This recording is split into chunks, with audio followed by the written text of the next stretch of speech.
Hey my love, I'm Kanyi, welcoming you in this self-discovery home. This is the first episode of the Unsaid, is where we sit with the discomfort, discussing topics which are meant to bring us closer to the best version of yourself by choosing to let go and let God. The first question is, how are you? I'm asking you, pause the video and answer in the comment section. Pause. So Mina, recently I've been feeling distant. I'm at a place where I'm just choosing to build my relationship with the Lord and Savior. There was this question someone asked: if you saw someone feeling the same way you are feeling, what would you tell them? And I would say, hang in there. You are enough. You don't need to be productive in order to feel worthy. You don't have to always come as a whole. It's okay to come in pieces and build yourself in a way, because if umelukuthi ube nayo yonke into before you start something, angeke uzofike la uya khona. So just start with what you have now. It doesn't matter how broken you feel, how mad you feel. Just come as you are. Come as you are doesn't mean you have to be perfect in something before you go to the church. You have to change your ways before you go to the church. You just need to come as you are with the intention of changing on the way. I go to and you just come as you are and they'll accept you as you are. No, you'll have to change certain things, certain behaviors. So I will tell myself that it's okay to start from the bottom. So as it's written there, Guti will be discussing the importance of validation, what is a build up, and what being emotionally dead looks like, what is trauma and coming as a whole, a bad side of coming as a whole. Importance of validation. It's easier to be mad at someone you don't have access to than someone you can hold them accountable. Validation is literally someone just telling you how you feel is important. It's a very crucial part of your life, because the reason you are reciting conversation in your head or in the mirror is because I'm sorry you went through that, or even I'm sorry you feel that way, I didn't mean to offend you. Let's say your mother and father are staying in separate houses. Your father is present, is in your life because they are alive, but they're not present.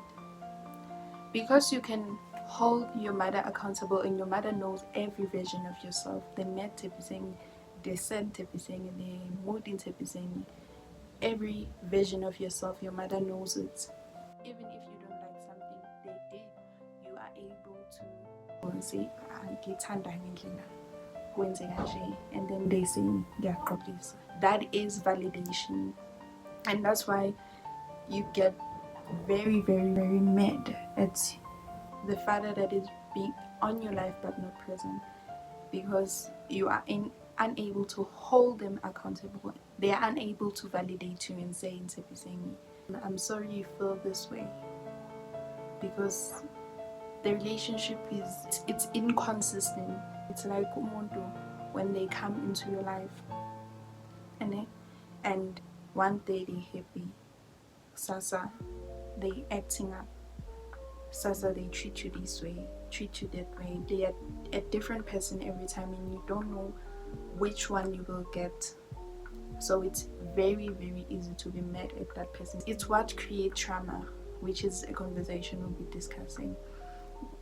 What is trauma? Trauma is the inability to comprehend a certain situation. So if you are unable to understand, why are you acting this way, why are you treating me this way, that is what creates trauma. Hey, Sam. The human mind cannot comprehend negativity. Your body and your mind have its own relationship with words. So if you are uncomfortable with a certain word, let's say someone calls you stupid and you've been called stupid your high school life, you don't have a good relationship with that word. So everyone says that word, your body will try to defend. You go into a defense mode. You're raising your voice. Your body doesn't understand why would you call me that, because I don't have a good relationship with that word. That's why they say unspoken expectations are premeditated resentment. Because if I don't know that word is what triggers you, then I won't be able to know what word not to say. Because we've already touched on trauma, it goes hands in hand, trauma and validation. Because what creates trauma is the inability to understand why I'm treated this way. If someone is unable to validate you in that situation and say, okay, get this, I call you stupid, you are not stupid, even if it's a joke, when outside it's a joke because you don't have a good relationship with that word. It's all in the works of communication. Sadly, it's in a utaki. When we find ourselves not holding it in, you just distance yourself from the situation, which is let the build up. Yes, go by and gakulum. Just because of a small argument, which is it's those small arguments. It's a build up. What is a build up? You're having an argument with someone. You don't tell them how you feel the first time. The second time, you don't tell them still. The third time, the fourth time. And then it creates it. That is a build up. You piling up things instead of talking about them. Choosing to be quiet, choosing to let it go, which leads to resentment. So what is even a small thing? You've been saying, it's fine. You've been making excuses for them, and then it creates a build-up. They are human. Awusababoni as a human, but you babona as you only see that one piece of the puzzle. You find yourself, there are certain people in Yako where if they come around, the mood change. Ausa kulumi as much. You don't smile as much. You just become quiet. You angry every time they come around. So they are always ruining the mood. That is a build-up. Sometimes they'll understand why abanye they get along with this person, which causes you to project. You're projecting your experience with that person. And also, if you let go of something small, you constantly try to push your boundaries. But subconsciously, bullies, they don't usually abuse people who are outspoken because they don't seem like praise. So you'd rather prey on a person who is quiet, because humans in an animal form, they like provoking, they like irritating, and they like pushing boundaries. If they're okay, they will do it further. This leads us to our next question, which is what being emotionally dead looks like. It's from a build up, and then you find yourself you are unable to tolerate certain behaviors, or you're not faced. You are blueser all the time, always absent-minded. In certain situation, you don't like involving yourself outside present when you are detaching from your body. Is that the word? Dissociating.